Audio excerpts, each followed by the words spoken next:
بسم اللہ الرحمن الرحیم۔ السلام علیکم۔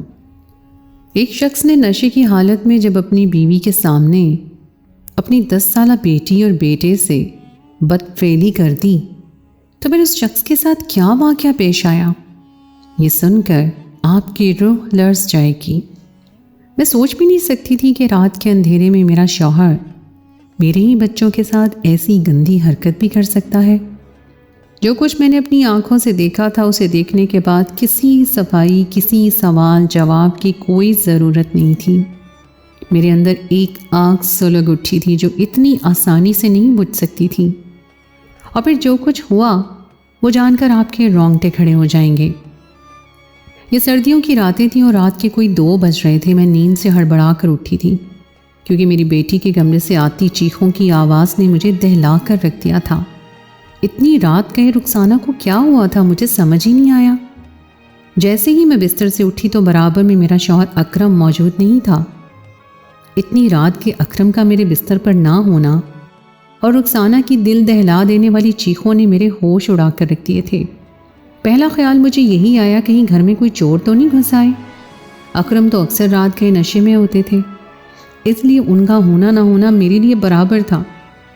ہمارا چھوٹا سا گھر تھا، رخسانہ اور اس کے بھائی کا کمرہ چھت پر موجود تھا۔ نیچے ایک چھوٹا کمرہ اور باورچی خانہ بنا ہوا تھا۔ اس خیال کے آتے ہی کہ کہیں برابر والوں کی چھت سے کوئی چور یا ڈاکو کود کر رخسانہ کے کمرے میں نہ پہنچ گیا ہو، میں گرتی پڑتی لکڑی کے زینے پر تیزی سے چڑھنے لگی، اور جیسے ہی میں رخسانہ کے کمرے کے دروازے پر پہنچی تو اندر کے منظر نے میرا دل دہلا کر رکھ دیا، کیونکہ اندر کا منظر دیکھنے کے قابل بھی نہیں تھا۔ میرا شوہر نشے کی حالت میں رخسانہ کے کمرے میں موجود تھا، اور جس حالت میں رخسانہ بستر پر پڑی چیخیں مار رہی تھی، میں شرم سے زمین میں گڑ گئی تھی۔ میں بے یقینی سے اپنے شوہر کی طرف دیکھ رہی تھی، جو مجھے دیکھ کر کچھ گڑبڑا سا گیا تھا، اور پھر لڑکھڑاتے قدموں سے میرے قریب آیا، لیکن اب کہنے یا سننے کو کچھ باقی نہیں بچا تھا، کیونکہ جو کچھ کمرے میں ہوا تھا وہ میں نے اپنی آنکھوں سے دیکھا تھا۔ سب کچھ دیکھنے کے باوجود بھی مجھے لگ رہا تھا جیسے یہ کوئی خواب ہو، بہت بھیانک خواب۔ نشے کی حالت میں ہی صحیح، لیکن کوئی باپ اپنی بیٹی کے ساتھ ایسا کیسے کر سکتا ہے؟ رخسانہ کا بھائی اشرف کمرے میں کہیں موجود نہیں تھا۔ میں لڑکھڑاتے ہوئے اپنی جگہ پر ہی بیٹھ گئی تھی، کیونکہ میری تو دنیا ہی اجڑ گئی تھی۔ کچھ دیر میں اشرف بھی رخسانہ کے کمرے میں چلا آیا۔ وہ بہت ڈرا سہما سا معلوم ہو رہا تھا، میرے گلے سے لگ کر زاروں قطار رونے لگا، کہنے لگا، اماں ابا بہت ظالم ہے، ہمیں ابا سے بچا لو۔ ابا نے نہ صرف رخسانہ کو بلکہ مجھے بھی برباد کیا ہے، ہمیں ابا کے ظلم سے نجات دلا دو۔ اشرف کی بات پر میں چونک کر اپنے 10 سالہ بیٹے اشرف کو دیکھنے لگی۔ مجھے اس کی حالت بھی کچھ ٹھیک نہیں لگ رہی تھی، ایسا لگ رہا تھا جیسے وہ اپنے ہوش میں نہ ہو۔ میں نے آنسوؤں بھری ایک نظر اکرم پر ڈالی، جن کے چہرے پر شرمندگی کے کوئی آثار نہیں تھے، بلکہ وہ اپنے نشے میں ڈوبی ہوئی آنکھوں سے مجھے گھور رہے تھے۔ مجھے اپنے شوہر سے گھن محسوس ہو رہی تھی، جس شخص کی خاطر میں پچھلے 12 سالوں سے اس گھر میں اتنی مشقت بھری زندگی کاٹ رہی تھی۔ اس نے میری عمر بھر کی ریاست کو برباد کر دیا تھا۔ میں نے غصے میں اٹھ کر اپنے شوہر کا گریبان پکڑا اور اسے جھنجھوڑتے ہوئے پوچھا کہ آخر اس نے ہمیں اس طرح برباد کیوں کیا ہے؟ کون اپنی ہی بیٹی اور بیٹے کے ساتھ اس طرح کا ظلم کرتا ہے؟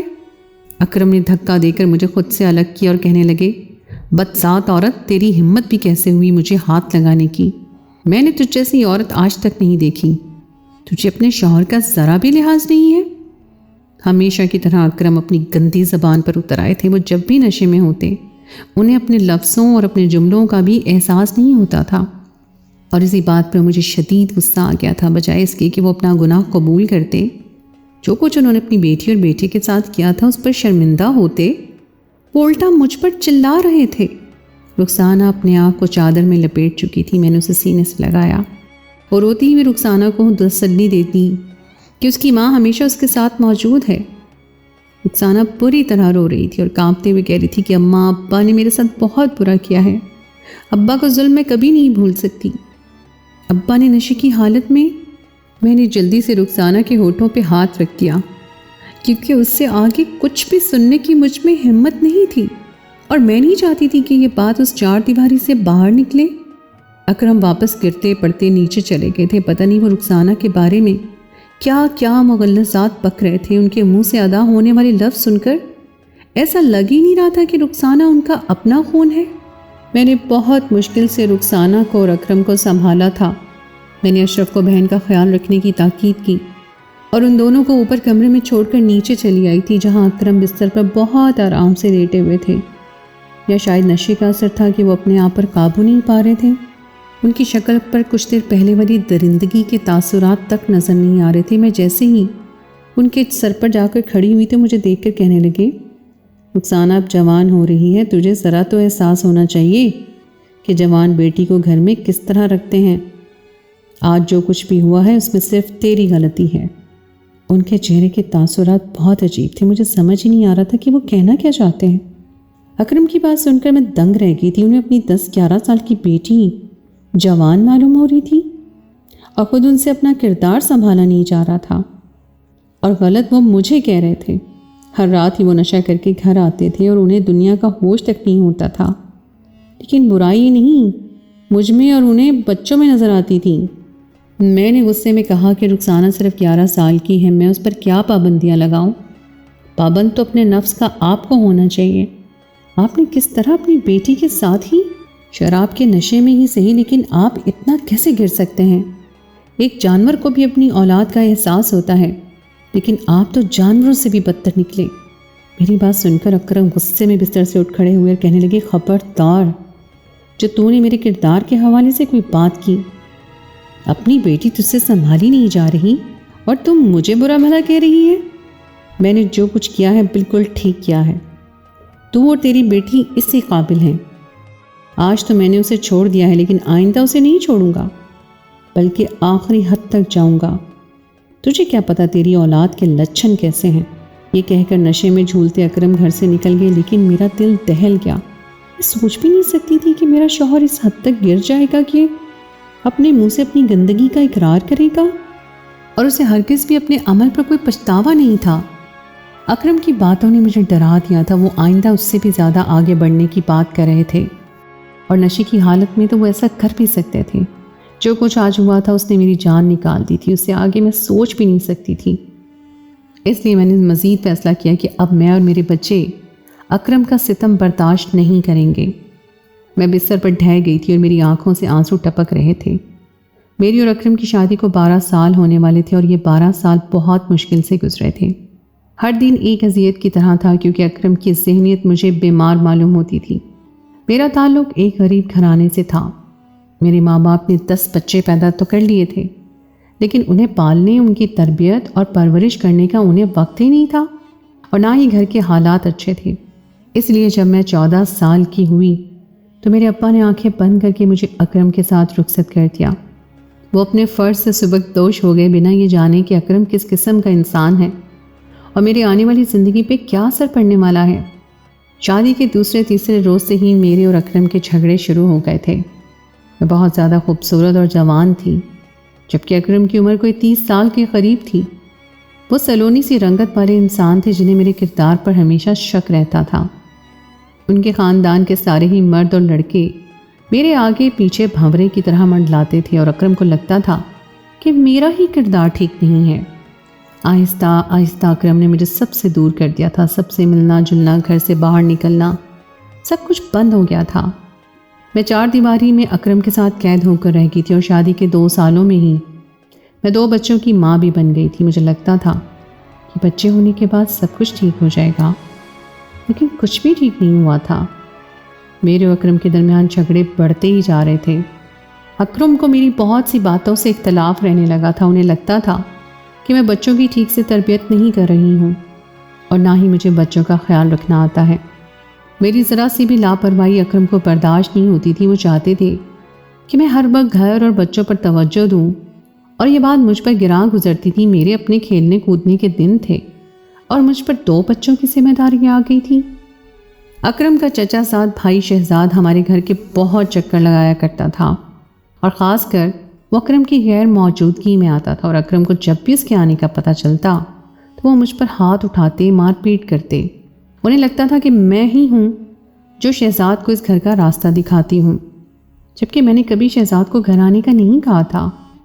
البتہ جب وہ چلا آتا تو میں اس سے نرم لہجے میں بات کر لیا کرتی تھی۔ میں ایک آزاد زندگی گزارنا چاہتی تھی، لیکن اکرم نے تو مجھے قید خانے میں بند کر دیا تھا۔ جس عمر میں لڑکیاں شوق و چنچل ہوتی ہیں اور کھیل کود چاہتی ہیں، اس عمر میں وہ بچوں کی ماں بن کر اکرم کا ستم میں برداشت کرنے پہ مجبور تھی۔ لیکن اگر بات یہیں تک ہوتی تو میں جھیل جاتی، مگر جب بات میرے بچوں پر آئی تو مجھ سے برداشت نہ ہونے لگا۔ رخسانہ بہت کم عمر تھی جب ہی اکرم نے اس کا گھر سے باہر نکلنا کم کروا دیا۔ رخسانہ کو کم عمری سے ہی سجنے سنورنے کا بہت شوق تھا، لیکن اکرم جب بھی اسے تیار دیکھتے تو ایک ہنگامہ کھڑا کر دیتے۔ وہ صاف لفظوں میں مجھے کہتے کہ اتنی کم عمر بچی کو میک اپ کی کیا ضرورت ہے۔ اکرم کا کہنا تھا کہ رخسانہ بھی میری طرح خوبصورت اور حسین ہے اور وہ نہیں چاہتے کہ زمانے کی نظر اس پر پڑے۔ اشرف پر بھی بہت سی پابندیاں تھیں۔ وہ اشرف کو بلا ضرورت گھر سے باہر جانے کی اجازت نہیں دیتے تھے۔ چھوٹی بات پر وہ اشرف پر بہت سختی کیا کرتے تھے، اور ہم دونوں کے آئے روز ہونے والے جھگڑوں اور اکرم کی بچوں کو لے کر کی جانے والی سختی نے اکرم کو بچوں سے بہت دور کر دیا تھا۔ وہ دونوں ہی اپنے باپ سے بہت خائف رہنے لگے تھے، اور میں تو پہلے ہی اپنے شوہر کو پسند نہیں کرتی تھی، اس لیے ہمارے گھر میں ایک تناؤ کا ماحول رہتا تھا۔ اور خاص کر جب اکرم گھر میں ہوتے تو ایسا سناٹا چھایا ہوتا جیسے گھر میں کوئی موجود ہی نہ ہو۔ اور پھر اچانک ہی اکرم کو شراب نوشی کی لت لگ گئی تھی۔ وہ پہلے کتنے ہی برے سے ہی لیکن نشہ نہیں کرتے تھے، لیکن اب تو وہ تقریباً ہر رات ہی نشہ کر کے گھر لوٹتے اور نشے کی حالت میں نہ جانے میرے بارے میں کیا کچھ کہتے رہتے۔ انہیں یہ عادت کیسے لگی تھی میں نہیں جانتی تھی، لیکن اس کے بعد میری زندگی مزید بدتر ہو گئی تھی۔ کبھی کبھی میرا دل چاہتا کہ میں خود کو اس قید سے آزاد کروا لوں اور یہاں سے کہیں دور چلی جاؤں۔ میں کسی بھی طرح اکرم سے جان چھڑانا چاہتی تھی، لیکن مجبوریاں میرے پیروں سے بندھی ہوئی تھیں کہ میں 2 بچوں کی ماں تھی اور میرے پیچھے کسی کا سہارا نہیں تھا۔ شہزاد اب بھی اکرم کے پیچھے ہمارے گھر آیا کرتا تھا اور اکثر ہی مجھے کہتا تھا کہ شگفتہ کب تک تم ایسی زندگی گزارو گی؟ اکرم تمہارے قابل بھی نہیں۔ اس کی بات پر میں خاموش ہو جاتی۔ میرے دونوں بچے بھی شہزاد کو بہت پسند کرتے تھے، کیونکہ شہزاد جب بھی آتا ان کے لیے چیزیں لے کر آتا اور ان سے بہت اچھے سے پیش آتا۔ رخسانہ کی تو شہزاد سے بہت زیادہ دوستی تھی، اسے اپنے باپ سے کہیں زیادہ شہزاد پسند تھا۔ لیکن مجھے اکثر یہ خوف ستاتا کہ اکرم کو اس بارے میں ذرا بھی بھنک لگ گئی تو وہ ہم سب کو مار ڈالے گا۔ دن ایسے ہی گزر رہے تھے کہ جب کچھ عجیب و غریب سے واقعات ہونے لگے۔ رخسانہ اور اشرف کا کمرہ اوپر تھا اور اکرم پہلے بہت ہی کم اوپر کا چکر لگایا کرتے تھے، لیکن اب وہ کسی نہ کسی بہانے اوپر جانے لگے تھے۔ کئی دفعہ میں نے انہیں رخسانہ کے بستر پر بیٹھے اس سے بات کرتے دیکھا تھا، اور رخسانہ کا سہما ہوا انداز دیکھ کر میں چونک جایا کرتی تھی۔ پتہ نہیں وہ رخسانہ سے ایسی کیا بات کرتے تھے، وہ بہت خوف زدہ سی نظر آتی تھی۔ کئی دفعہ میں نے رخسانہ سے یہ جاننے کی کوشش بھی کی تھی، لیکن ہمیشہ وہ چپ ہو جاتی اور اس کی آنکھوں میں آنسو تیرتے نظر آتے۔ کچھ تو ایسا تھا جس سے میں واقف نہیں تھی۔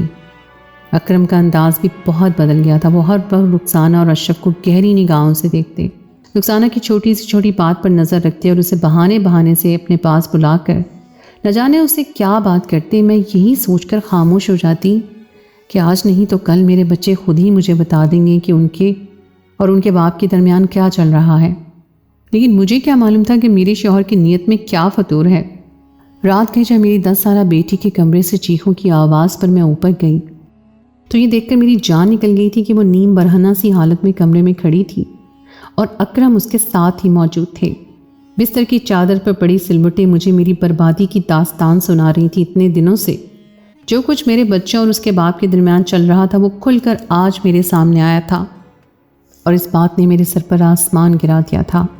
مزید ستم تو یہ تھا کہ نہ ہی میرے شوہر کی آنکھوں میں شرمندگی تھی اور نہ ہی اپنے کیے پر کوئی پچھتاوا، بلکہ وہ تو مجھے ہی قصوروار ٹھہرا رہے تھے کہ میں نے ہی اپنی بیٹی کے جوان ہونے پر نظر نہیں رکھی تھی۔ میں سب کچھ برداشت کر سکتی تھی، لیکن یہ ستم نہیں سہ سکتی تھی کہ میرا شوہر میری اولاد کو پامال کر کے میرے سامنے آنکھوں میں آنکھیں ڈال کر کھڑا ہو جائے اور میرے کردار پر انگلی اٹھائے۔ اکرم رات کے اس پہر نہ جانے کہاں نکل کر چلے گئے تھے اور میں نے باقی کی رات روتے ہوئے گزارتی تھی۔ دوپہر کے قریب جب اکرم واپس گھر آئے تو ان کا نشہ اتر چکا تھا۔ میں باورچی خانے میں کھانا تیار کر رہی تھی اور میرے دونوں بچے اوپر اپنے کمرے میں ہی موجود تھے۔ اکرم کو دیکھ کر میں نے نفرت سے منہ پھیر لیا۔ اکرم میرے قریب آئے اور کہنے لگے، شگفتہ ایک دفعہ میری بات سن لو۔